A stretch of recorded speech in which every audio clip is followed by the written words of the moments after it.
Good news mga kaibigan at mga papa natin yan, extended po ang ating validity ng ating driver's license. O ibig sabihin po niyan mga kaibigan at mga papa natin dyan, wala po expiration ang ating driver's license ngayong 2023. Yes, totoo po yan, wala na pong expiration yan.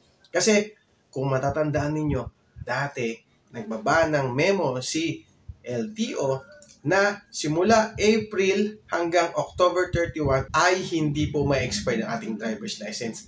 Pero ngayon, nagbaba uli ng bagong memo si LTO ngayong September 6, 2023 as of LTO Chief Mendoza, sinasabi po nila na extend po ulit ang ating driver's license validity o ibig sabihin po yung expiration ng ating driver's license ay extend po hanggang April 2, 2024. Ibig sabihin yan mga kaibigan ay pwede pa po natin gamitin ang ating driver's license kung ikaw ay may expired ng November, December, January, February, and March. Kasi po extend pa po yan hanggang April 2024. Lilinawin ko lang mga kaibigan, ito yung na-expired noong April 2023. Ibig sabihin po yan mga kaibigan, 1 year po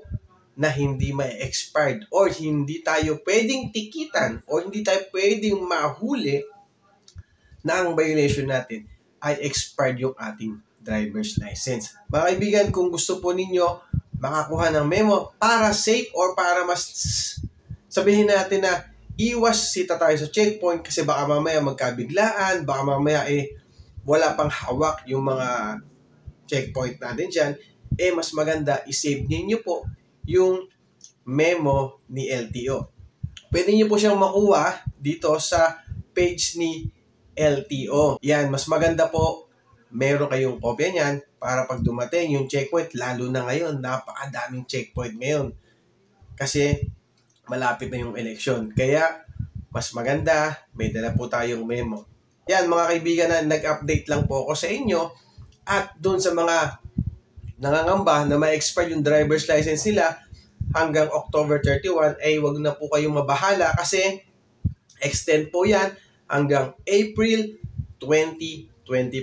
Pero, kung magre-renew kayo ng driver's license ngayon hanggang March, pwede naman po, wala naman pong problema yon. Pero ang ibibigay po sa inyo ay yung papel at may nakalagay po doon na temporary driver's license. Katulad ng inisyu po sa atin. Yun po ang ginagamit natin ngayon na driver's license. Yun lang po mga kaibigan, na nag-update lang po tayo para sa kalaman ng lahat. Okay? Ingat po tayo palagi kasi alam nyo naman na may pamilyang nag-aantay sa atin. Bye-bye! Thank you!